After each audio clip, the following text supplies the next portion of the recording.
Hi friends, welcome back to నిన్ను కోరిన కథలు. ఈరోజు కథ నా ప్రేమ, ఎపిసోడ్ నెంబర్ 18. ప్లీజ్ ముందుగా వీడియోకి చిన్న లైక్ చేయండి. అలాగే కొత్తగా ఎవరైనా సబ్స్క్రైబర్స్ వస్తే సబ్స్క్రైబ్ చేసుకోండి. కాఫీ కలుపుకొని వచ్చి సోఫాలో కూర్చున్న సిద్ధుకి పక్కనే తను కూడా కూర్చుంది సంధ్య. సంధ్య అలా తన పక్కకి చాలా దగ్గరగా కూర్చుంటే ఏదో కొత్తగా ఉంది సిద్ధుకి. సిద్ధు చిన్నగా ఏదో ఇబ్బంది పడుతున్నట్టు సంధ్యకి అనిపిస్తే కావాలని ఇంకాస్త దగ్గరికి జరిగింది.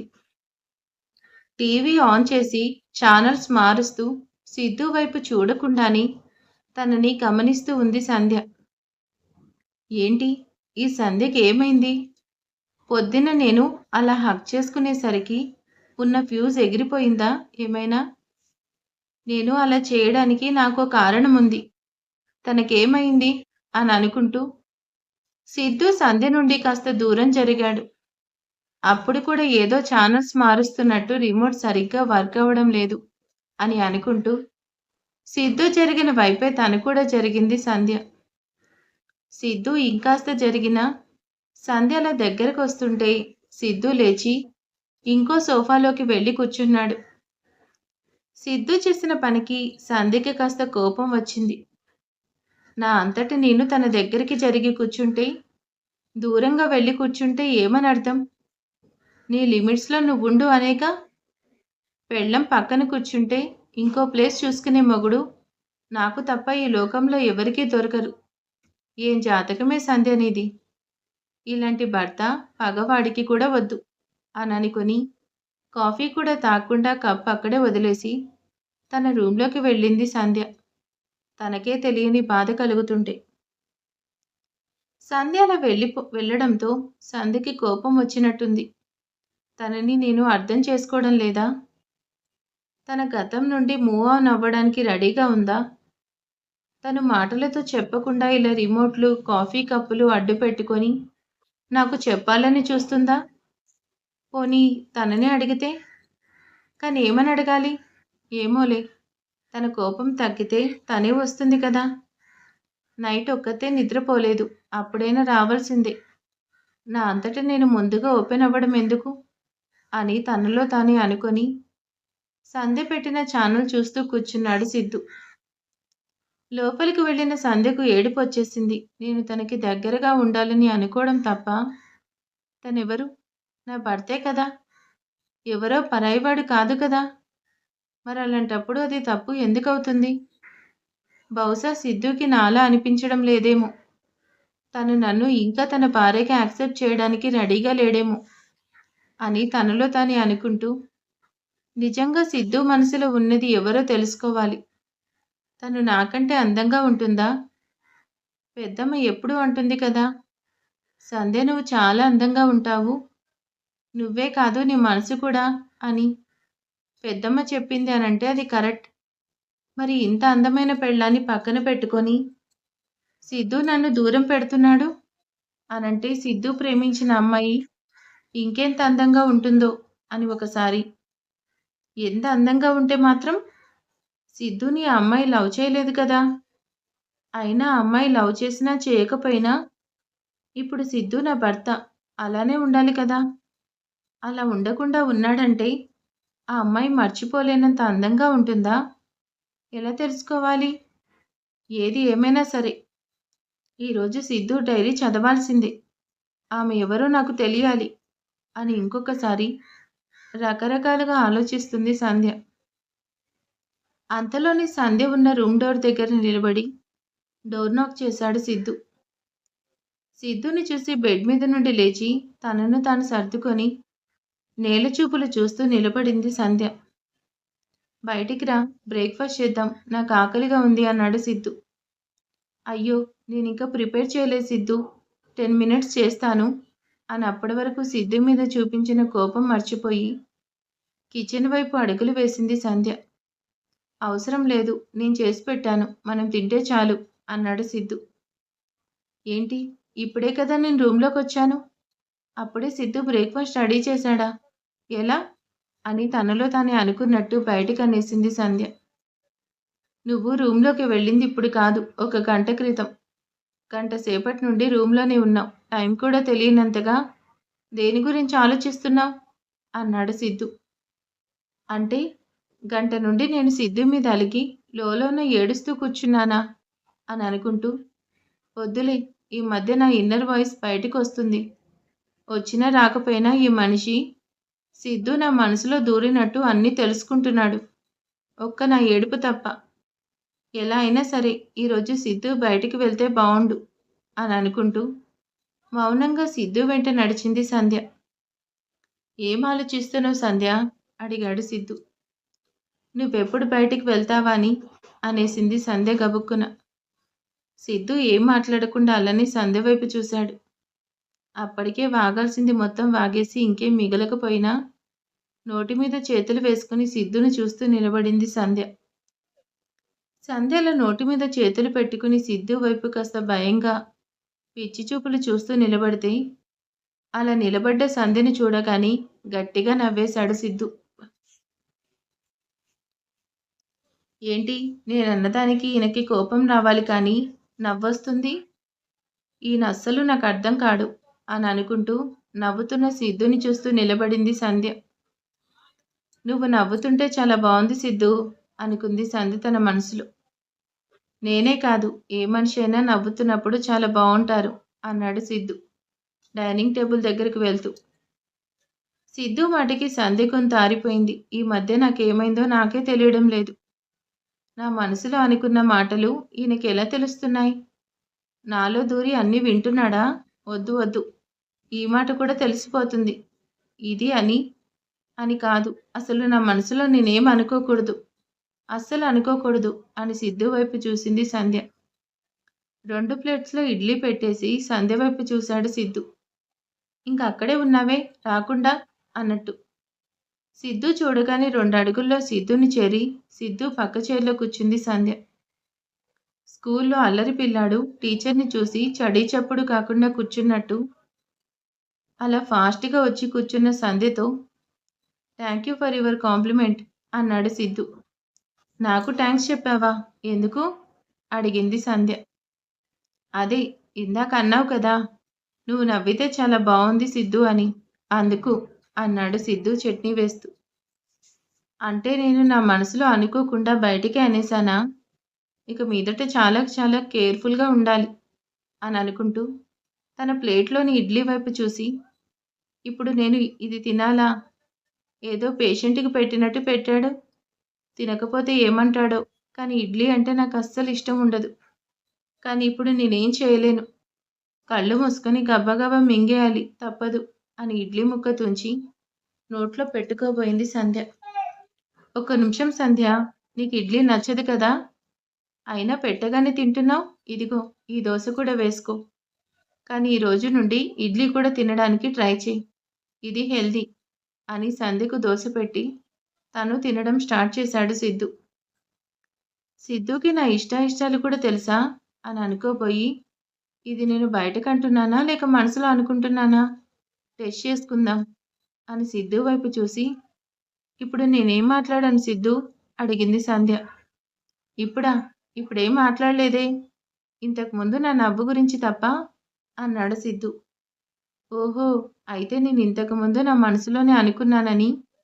అయినా సిద్ధుకి నాకు ఇడ్లీ ఇష్టం లేదని ఎలా తెలుసు? అడిగితే సరి అని. సిద్ధు, నీకు ఈ విషయం ఎలా తెలుసు? అని తుంచిన ఇడ్లీ ముక్కని ఇంకా ముక్కలు ముక్కలు చేస్తూ అడిగింది సంధ్య. ప్రశాంతి అత్తయ్య చెప్పారులే, ఈ మాత్రం దానికి ఎలా తెలుసని అనుకుంటూ పాపం ఇడ్లీని ముక్కలు ముక్కలు చేసి చంపేస్తున్నావు. అసలు ఇడ్లీకి కనుక ప్రాణం ఉంటే లబోదిబో అంటూ గుండె పట్టుకొని ఏడ్చేది నీ దెబ్బకి అన్నాడు సిద్ధు సంధ్య ప్లేట్లో వైపు చూసి. అయ్యో, నేను తినను కనుక నన్నేమీ అనేది కాదు. కానీ రోజు పొద్దున్నే ఎన్నో రకాల టిఫిన్స్ ఉన్నా కూడా ఇడ్లీ తినే నీలాంటి వాళ్ళని చూసి పారిపోయేది అన్నది సంధ్య. అవునా? అయితే ఎక్కడికి పారిపోతుందో అది కూడా చెప్పు. నీకన్నీ తెలుసు కదా. నేను వెళ్ళి పట్టుకొచ్చుకుంటా అన్నాడు సిద్ధు.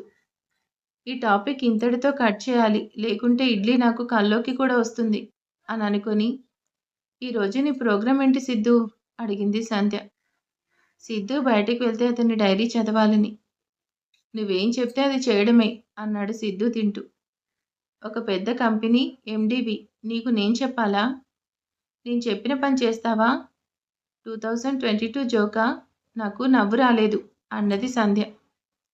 నీకు నవ్వొచ్చినా రాకపోయినా నువ్వేం చెప్తే ఆ పనే చేస్తాను. నువ్వు నమ్మినా నమ్మకపోయినా నేను చెప్పింది నిజం అన్నాడు సిద్ధు కాస్త సీరియస్గానే. Okay then. అయితే ఇప్పుడే చెప్తున్నాను. నువ్వు బ్రేక్‌ఫాస్ట్ చేయగానే బయటికి వెళ్ళు. మళ్ళీ నేను చెప్పే వరకు ఇంటికి రాకూడదు అని తన నోటికి ఏదొస్తే అది అనేసింది సంధ్య. సిద్ధు సడన్‌గా పైకి లేచి హ్యాండ్ వాష్ చేసుకుని బయటకు వెళ్ళిపోయాడు. సిద్ధు అలా వెళ్ళగానే ఏంటి నేనేమైనా ఎక్స్‌ట్రా వాగానా? సిద్ధుకి కోపం వచ్చినట్టుంది. అయినా నీకెందుకే సంధ్య? ఏదో ఒకటి నోటికొచ్చింది అనకుండా ఉంటే బావుండేది. పాపం సిద్ధు తిన్నాడో లేదో అలానే వెళ్ళిపోయాడు. ఏమోలే పాపం అని వదిలేసుంటాడు. తను నాతో అంత బాగా ఉన్నప్పుడు నేను కూడా తనతో అలానే ఉండాలి కదా! ఏదో సీనియర్ జూనియర్‌ని ర్యాగింగ్ చేసినట్టు నేను చెప్పగానే చెప్పింది చెప్పినట్టు చేశాడు అని గుమ్మం వైపు చూస్తూ అనుకుంది సంధ్య.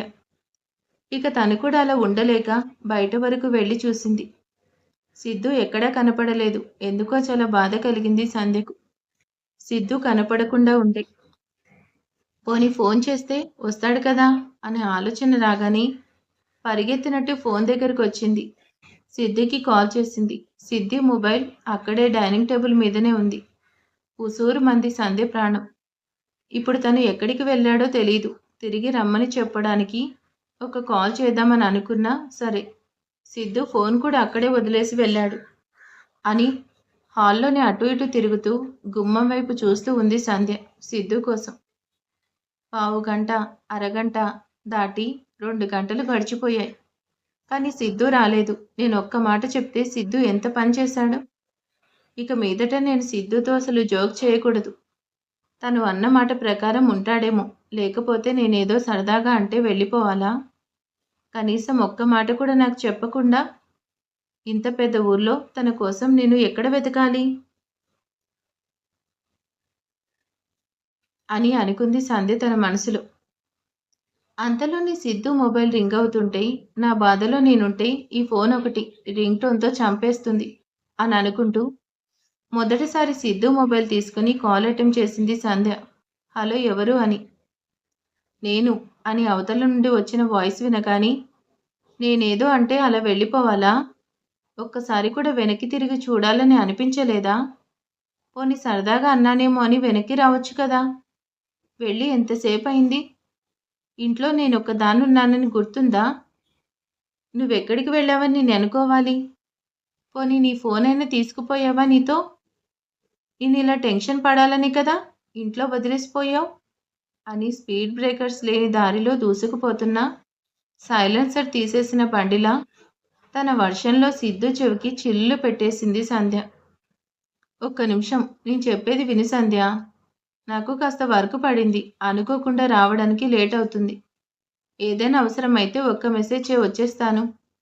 ఇంట్లో ఉన్న మొబైల్‌కి ఏదైనా కాల్ వస్తే అటెంప్ట్ చేసి నేను మళ్ళీ కాల్ బ్యాక్ చేస్తానని చెప్పు. ఈ నెంబర్ కూడా నాదే. ఈ ఫోన్ నా దగ్గరే ఉంటుంది. టైంకి తినేసి రెస్ట్ తీసుకో అని తను చెప్పాల్సింది చెప్పి కాల్ కట్ చేశాడు సిద్ధు. సిద్ధు చెప్పింది విన్నాక కాస్త రిలీఫ్‌గా అనిపించింది సంధ్యకు. ఆ 2 గంటల పాటు గుమ్మం వైపు ఎన్ని వందల సార్లు చూసిందో తనకే తెలీదు. అది సిద్ధు మీద ప్రేమో, తన వల్లే వెళ్ళాడన్న బాధో ఎటూ తేల్చుకోలేక సతమతమైపోతుంది. చాలాసేపు ఇప్పుడు సిద్ధు కాల్ చేసిన నెంబర్ సేవ్ చేసుకొని మెయిన్ డోర్ క్లోజ్ చేసి ప్రశాంతంగా లోపలికి వెళ్ళింది సంధ్య. ఒక పావుగంట ఏదో ఫోన్లో చూసుకుంటూ టైంపాస్ చేసింది. ఆ తర్వాత గుర్తుకొచ్చింది సిద్ధు డైరీ గురించి. ఎస్, ఇదే రైట్ టైం నేను సిద్ధు డైరీ చదవడానికి అని సిద్ధు రూంలోకి వెళ్ళి ఆ డైరీ చేతిలోకి తీసుకుంది సంధ్య. సిద్ధార్థ్ నా పేరు. సిద్ధార్థ్ కానీ నా పేరు కూడా మర్చిపోయేలా చేసిన మనిషి ఉన్నారు. అందుకే ఇలా నా పేరు చెప్పుకుంటున్నాను. అది ఎవరో కాదు, నా ప్రేమ. సంతోషంతో ఆకాశాన్ని అందుకునేలా చేసింది. అదే ప్రేమ బాధని ఇచ్చి పాతాళానికి పడిపోయేలా చేసింది. ప్రేమిస్తే ఇంతేనా? ఇలా బాధపడాలా? కానీ తర్వాత నాకే అనిపించింది నా ప్రేమని బాధలా ఎందుకు అనుకోవాలి? నేను ఎలా అనుకుంటే అలానే అది నాకు కనిపిస్తుంది అని ఉన్న పేజీ తర్వాత పక్క పేజీ ఓపెన్ చేసింది సంధ్య. సంధ్య చదివేది సిద్ధు రాసుకున్న మాటలు. వెన్నెల నా ప్రేమ పేరు. నేను తనని మొదటిసారి చూసినప్పుడు తను ఇంటర్ ఫస్ట్ ఇయర్ చదువుతుంది. ఏడుస్తూ ఉన్నా కూడా ఎంత ముద్దుగా ఉందో. నవ్వితే ఎవరైనా బావుంటారు కానీ నా వెన్నెల ఏడుస్తూ ఉన్నా కూడా అందంగా ఉంది. ఇప్పటికీ ఇంకా నేను నా వెన్నెలను గుర్తు చేసుకున్నప్పుడు, నేను మొదటిసారి తనని చూసినప్పటి జ్ఞాపకాలే నా కళ్ళ ముందు మెదులుతుంది. అప్పుడు అది ఆకర్షణ కావచ్చు, హార్మోనల్ చేంజెస్ కావచ్చు. ఏది ఏమైనా సరే నాకు వెన్నెలని పదే పదే చూడాలనిపించేది. ఏమాత్రం అవకాశం ఉన్నా సరే రెక్కలు కట్టుకొని తనని చూడడానికి వెళ్ళేవాడిని. దొంగచాటుగా తనని దూరంగా చూసుకుని మురుసుకుపోయేవాడిని. అందరికీ హాలిడేస్ వస్తే చాలా హ్యాపీగా ఉంటుంది. కానీ నాకు మాత్రం చాలా బాధగా ఉండేది. ఎందుకంటే హాలిడేస్ అయిపోయే వరకు నా వెన్నెల నాకు కనపడదు. నా వెన్నెలని చూసిన ఏ రోజైనా అది నాకు పౌర్ణమి. తనని చూడని రోజు అది పండగైనా సరే నాకు మాత్రం అమావాస్యే. నా మనసులో పర్మనెంట్‌గా టెంట్ వేసుకొని కూర్చున్న వెన్నెల కొన్నేళ్ల తర్వాత నా కళ్ళ ముందుకొచ్చింది. అనుకోకుండా తనని అప్పటి వరకు దూరంగా ఉండి చూడడమే కానీ, అంత దగ్గరగా చూసింది మాత్రం అప్పుడే. ఆ రోజు నా గుండె కొట్టుకునే వేగం నాకే వినిపించింది.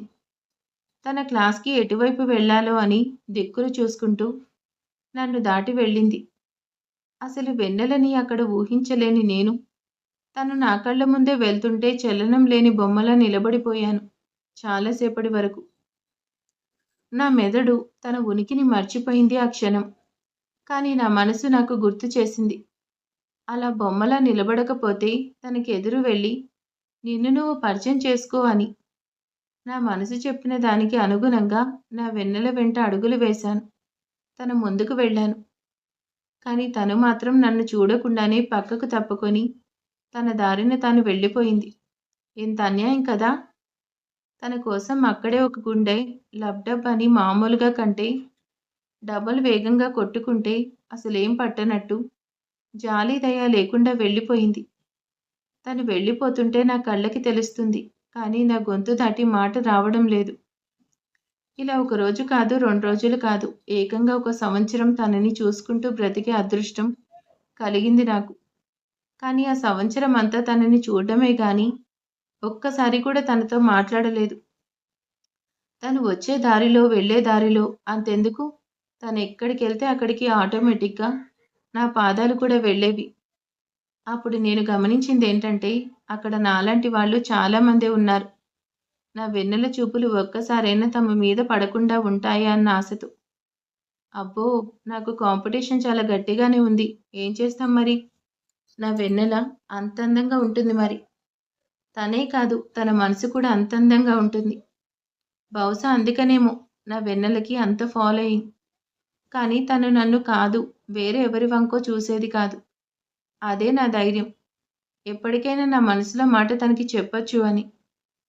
తను నాకు దగ్గరగా లేని రోజులు చాలా కష్టంగా గడిచిపోయాయి. కానీ తను నాకు దగ్గరగా ఉన్న రోజులు మాత్రం చాలా ఫాస్ట్‌గానే అయిపోయాయి. నేను తనని వదిలి వెళ్ళాల్సిన టైం వచ్చింది. అది బాధగా అనిపించినా, నేను తనకి దగ్గరగా కావాలి అంటే ముందు నన్ను నేను ప్రూవ్ చేసుకొని, ఒక సక్సెస్‌ఫుల్ బిజినెస్ మ్యాన్‌గా తన ముందుకు రావాలి. తను లైఫ్ లాంగ్ సంతోషంగా ఉండే విధంగా తనకి అన్ని ఏర్పాట్లు చేయాలి. అది కూడా నా కష్టార్జితంతోనే. అందుకే నేనెంత త్వరగా అక్కడి నుంచి వెళ్తే, అంత త్వరగా తిరిగి నా వెన్నెలని చేరుకోవచ్చని నా మనసుకి సర్ది చెప్పుకొని తన నుండి దూరంగా వెళ్ళాను. మనిషిని వెళ్ళానే కానీ, నా మనసుని మాత్రం తన దగ్గరే వదిలేసి వెళ్ళాను. తనని వదిలి ఉండాల్సిన రోజులు కాదు, సంవత్సరాలు భారంగా ఉన్నా కూడా, అవి నాకు తనకి మధ్య దూరాన్ని తగ్గించేవే కదా! అన్నీ సర్దుకున్నాను. తనని కలిసే రోజు కోసం సంతోషంగా ఎదురు చూస్తూ ఉన్నాను. నేనెదురు చూసిన రోజు రానే వచ్చింది. సంతోషంగా నా వెన్నెలని చూడ్డానికి బయలుదేరాను. కానీ, కానీ అనుకోకుండా అమ్మ అనారోగ్య కారణాల వల్ల ట్రీట్మెంట్ కోసం లండన్ వెళ్ళా లండన్‌లో ఉండాల్సొచ్చింది. వెన్నెలని కలిసే అవకాశం రాలేదు. ఆ తర్వాత కొన్నాళ్ళకి అమ్మ ఆరోగ్యం క్షీణించి చనిపోయింది. అమ్మ చనిపోవడంతో నాన్న ఒంటరిగా ఉండలేక, ఆ పని, ఈ పని ఏదో ఒక కొత్త బిజినెస్ అంటూ మమ్మల్ని వదిలి వెళ్ళిపోయారు. అంతే కదా! నాకే అమ్మ లేకపోతే కొన్నాళ్ళు ఏమీ అర్థం కాలేదు. 25 సంవత్సరాలు ఒకరంటే ఒకరు ప్రాణంగా ఉన్న నాన్న, అమ్మలేని లోటును భరించలేక నన్ను కూడా వదిలేసి వెళ్ళిపోయాడు. మళ్ళీ అంతా నార్మల్ అయి నేను వెన్నెల దగ్గరికి చేరేసరికి, తన మనసులో ఇంకొకరికి స్థానం లభించింది. ఇద్దరూ ఎంత సంతోషంగా ఉన్నారో, చాలా దగ్గరగా. వాళ్ళిద్దరిని చూసేసరికి నా గుండె పగిలిపోయింది. ఒక్క క్షణం వెన్నెల ప్రేమ గెలుచుకున్న అతనిపై నాకు అసూయ కలిగింది. మనసుని ఎవరో గట్టిగా మెలిపెట్టినట్టు నొప్పిగా అనిపించింది. నా మనసు ఇక చాలు, ఇక్కడి నుండి వెళ్దామని అంటున్నా, నా మెదడు అందుకు సిద్ధంగా లేదు. చాలాసేపటి సంఘర్షణ తర్వాత కూడా నేను వెన్నెల దగ్గరికి వెళ్ళి, నువ్వంటే నాకిష్టమని చెప్పాలని ఒక అడుగు ముందుకు వేశాను. కానీ నా వెన్నెల అతన్ని చుట్టుకొని, అతని ఒడిలో పసిపాపలా సేద తీరుతుంటే వెళ్ళలేకపోయాను. ఎన్నాళ్లుగానో తనని కలవడం కోసం ఎదురుచూసిన నా కల నా కన్నీళ్లలో కొట్టుకుపోయింది. నేను అందరిలా ప్రేమించలేకపోవచ్చు. మౌనంగా నా వెన్నెలని ఆరాధించాను. తనతో నా నూరేళ్ల జీవితాన్ని ఊహించుకున్నాను. నేను నా వెన్నెల మా ఇద్దరు పిల్లలు, అందులోనూ ఆడపిల్లలే పుట్టాలి. వాళ్ళు అచ్చుగుద్దినట్టు నా వెన్నెలనే ఉండాలి. పొద్దున లేవగానే తనని చూడాలి. రాత్రి తన ప్రేమలో ఆ రోజంతా పడ్డ కష్టాన్ని మర్చిపోవాలి. తన నోటి నుండి వచ్చిన ఏ మాటైనా అది నేను నెరవేర్చాలి. అది అల్లరి మాటైనా సరే, తన సంతోషం అంతా నేనే కావాలి. నా ప్రపంచం అంతా తనే కావాలని ఎన్నో అనుకున్నాను. తనతో నా జీవితాన్ని ఎంతగానో అనుకున్నాను. ఆఖరికి అన్నీ ఊహలుగానే మిగిలిపోయాయని కలలో కూడా అనుకోలేదు. ఒకటా రెండా, దాదాపుగా 10 సంవత్సరాలుగా తనని ప్రేమిస్తూ ఉన్నాను. ఇప్పటికిప్పుడు తనని మర్చిపోవడం చాలా కష్టం. కానీ నా వెన్నెల అతనితో ఉన్నప్పుడు నవ్వుతున్న తన మోమును చూస్తుంటే, తను అతనితో ఎప్పుడూ సంతోషంగానే ఉంటుందని అనిపించింది. నిజమైన ప్రేమకి స్వార్థం ఉండదు కదా! నేను తనని ప్రేమించాను. ఆ విషయం తనకు తెలీదు. బహుశా నేను తనని ప్రేమించిన విషయం ఒకసారి తనకి చెప్తుంటే, ఈ రోజుకి నాకీ బాధ ఉండేది కాదేమో. తప్పంతా నాదే. కానీ నా వెన్నెల మనసు గెలుచుకున్న అతను మాత్రం చాలా లక్కీ. తన ప్లేస్‌లో నేనుంటే ఎంత బావుండు అని చాలాసార్లు అనిపించింది. కొన్నాళ్ళు బాధ, ఏదో తెలియని పెయిన్, ఎందుకో అర్థం కాని కోపం అన్నీ కలిసి నన్ను అందరికీ దూరం చేశాయి. నా మాటల్లో ఏదో కరుకుదనం, నా అడుగుల్లో ఎదుటివారికి భయం ఆటోమేటిక్‌గా వచ్చేశాయి. నా వెన్నెల ఊహల నుండి బయటపడ్డానికి నేను మా నాన్న చేసిన పనిని ఫాలో అయ్యాను. నిమిషం కూడా రెస్ట్ వద్దు అని అనుకొని హెవీ ప్రాజెక్ట్ టేక్ ఓవర్ చేశాను. పగలు, రాత్రి ఫంక్షన్లు, పండగలు అంటూ నాకేవీ లేవు. నా లోకం వేరేగా మారింది. ఒకప్పుడు నా వెన్నెలే నా ప్రపంచం. ఇప్పుడు నా ప్రపంచంలో నేను మాత్రమే ఉన్నాను. కానీ నేను కోరుకునేది ఒక్కటే. నా జీవితం నుండి పూర్తిగా వెళ్ళిపోయిన నా వెన్నెల కాదు. ఇక మీదట తను నా వెన్నెల కాదు. అతని జీవితం పాలిట వెన్నెల. వెన్నెల ఎక్కడ ఉన్నా చాలా సంతోషంగా ఉండాలి. కానీ జీవితంలో మళ్ళీ ఎప్పుడూ వెన్నెల నాకు కనిపించకూడదు అని. కొన్నిసార్లు ఎవరికీ చెప్పుకోలేని మనసు భరించలేని బాధని ఇలా రాసి పెట్టుకుంటే కాస్తైనా ఉపశమనం ఉంటుందేమో అని ఇలా రాసి నా బాధని తగ్గించుకొని ప్రయత్నం చేస్తున్నాను. అంతే ఉంది ఆ డైరీలో. పక్క పేజీ తిప్పి చూసినా కూడా ఏమీ కనపడలేదు సంధ్యకు. సంధ్యకు తెలియని విషయం ఏంటంటే అప్పటికే సంధ్య ఏడుస్తూ ఉంది. తన కన్నీళ్లు తుడుచుకొని డైరీ మొత్తం స్పీడ్‌గా పేపర్స్ తిప్పేసింది సంధ్య. ఇంకేమైనా ఉందా అని. No use. ఆ డైరీ మళ్ళీ సిద్ధు షెల్ఫ్‌లో పెట్టేసి బెడ్ మీద పడుకుంది బాధగా. సో, సిద్ధు ప్రేమించిన అమ్మాయి పేరు వెన్నెలంట. సంధ్య అయితే కాదు కదా! మరి మీరేమనుకుంటున్నారో నెక్స్ట్ ఎపిసోడ్‌లో చూద్దాం. ఈరోజు వీడియో ఎలా ఉందో ప్లీజ్ కామెంట్ చేసేయండి, లైక్ చేయండి. Thank you for watching.